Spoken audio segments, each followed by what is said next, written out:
Assalamualaikum warahmatullahi wabarakatuh.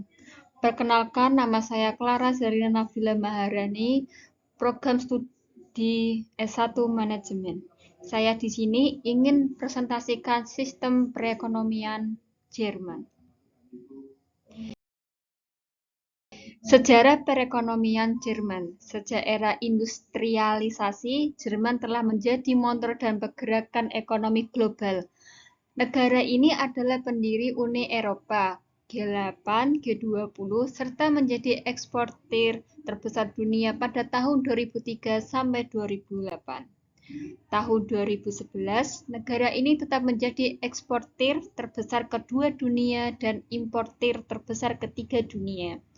Hasil perdagangan menghasilkan surplus sebesar 189,7 miliar.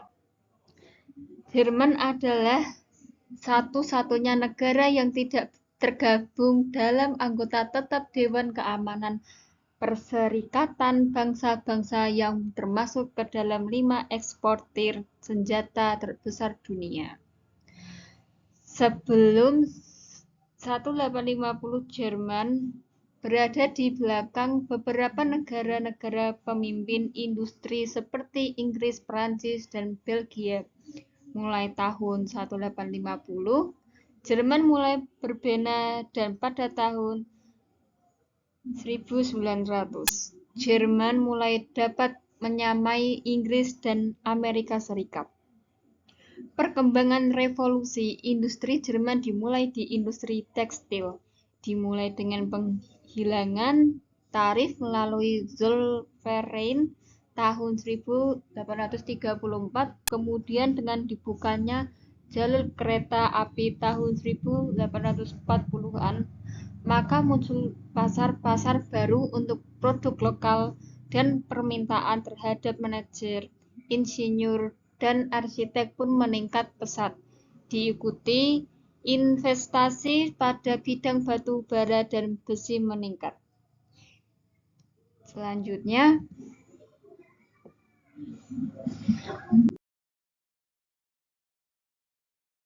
Jerman Barat dimulai dengan mengganti mata uang Reichsmark dengan Deutsche Mark, juga Schilling di Austria. Kemudian diikuti dengan inflasi rendah yang bertahan lama bersamaan dengan pertumbuhan industri yang luar biasa dipimpin oleh Kanselir Konrad Adenauer dan Menteri Ekonominya Ludwig Erhard. Di Austria, penggunaan tenaga kerja efisien juga menjadi motor pertumbuhan ekonomi. Selanjutnya, Jerman Timur. Pada tahun 1976, pertumbuhan PDB per tahunnya sekitar 5,9%. Ekspor Jerman Barat lebih dari 323 miliar dolar AS tahun 1988. Pada tahun yang sama, total ekspor Jerman Timur bernilai 30,7 miliar dolar Australia, yang 65%-nya menuju negara komunis lainnya. Jerman Timur memiliki tingkat pengangguran 0. Selanjutnya,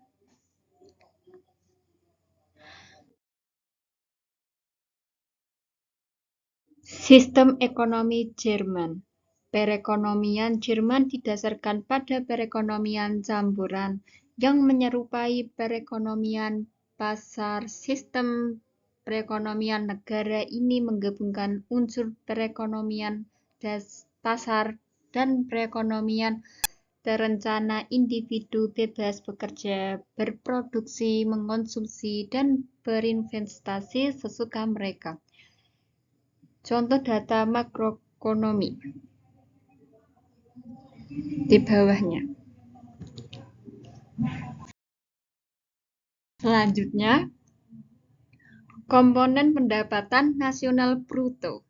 Hingga Desember 2012, tingkat pengangguran sekitar 6,7%. Berikut ini adalah tabel pertumbuhan PDB tahun 1992 sampai 2012. Selanjutnya, pertumbuhan ekonomi Jerman. Jerman sebagai federasi adalah negara polisentrik dan tidak mempunyai pusat ekonomi tunggal. Hanya 3 dari 100 perusahaan terbesar Jerman berkantor pusat di Berlin. Gedung Bursa Efeknya pun terletak di Frankfurt am Main. Perusahaan media terbesar Bertelsmann AG berlokasi di Gütersloh. Produsen mobil terbesar ada di Wolfsburg, Stuttgart, dan München. Jerman merupakan pencetus ekonomi dan integrasi politik Eropa. Banyak kebijakan-kebijakan yang diusulkan Jerman banyak dipakai sebagai kebijakan Uni Eropa. Jerman memperkenalkan mata uang bersama Eropa saat ini, Euro, tanggal 1 Januari 1999. Kebijakan moneternya diatur oleh Bank Sentral Eropa yang berkantor pusat di Frankfurt. Selanjutnya, Barat. Negara bagian selatan Bundesländer, terutama Bayern, Baden-Württemberg, dan Hessen secara ekonomi lebih kuat daripada negara-negara bagian di utara. Salah satu kawasan ekonomi utama di barat adalah kawasan Ruhr yang berada di antara Bonn dan Dortmund. Ada 27 dari 100 perusahaan terbesar Jerman ada di kawasan ini. Timur dengan unifikasi tanggal 3 Oktober 1990, Jerman memulai tugas utama untuk menyatukan sistem ekonomi dari kedua bekas negara. Tugas ini menjadi kompleks karena sistem kesejahteraan nasional negara yang sebelumnya diberlakukan di Jerman Timur sekarang tidak diberlakukan lagi. Hal ini menyebabkan standar hidup di kawasan bekas Jerman Timur menjadi jatuh. Sejak reunifikasi, ratusan ribu penduduk Jerman Timur telah bermigrasi ke Jerman Barat untuk mencari pekerjaan. Perubahan drastis pada sosioekonomis yang diakibatkan reunifikasi menyebabkan timbulnya masalah sosial. Selanjutnya, komoditi ekspor adalah Jerman tidak banyak memiliki bahan mentah, hanya lignit, batu bara, coklat, dan garam potas yang tersedia dalam jumlah besar. Meski begitu, perusahaan tambang Wismut pernah memproduksi total 234.400 ton uranium antara tahun 1947 sampai 1990 dan menjadikan Jerman Timur produsen uranium terbesar keempat di dunia pada saat itu. Minyak bumi, gas alam, dan sumber daya alam lainnya diimpor. Jerman merupakan penghasilan produk pertanian terbesar ketiga di Eropa setelah Prancis dan Italia. Produk utama Jerman antara lain kentang, barley, gandum, gula, bit, kubis, dan buah-buahan.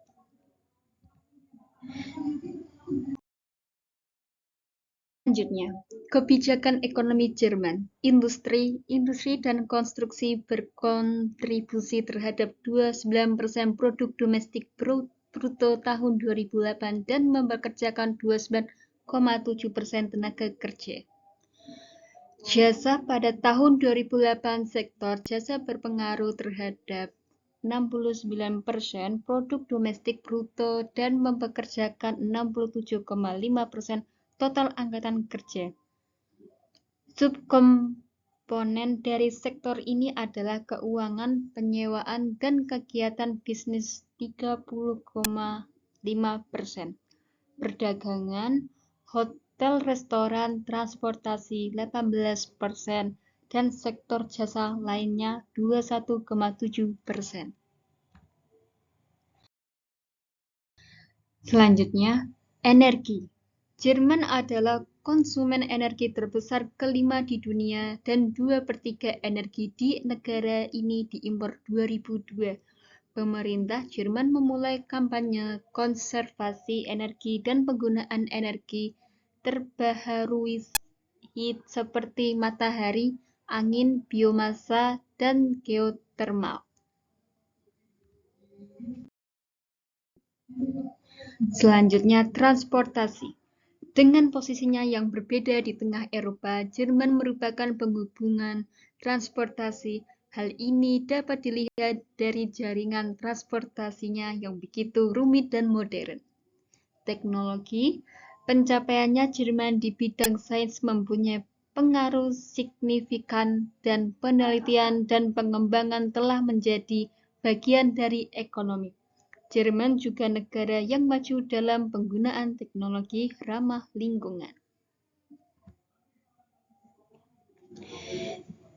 Sekian dan terima kasih.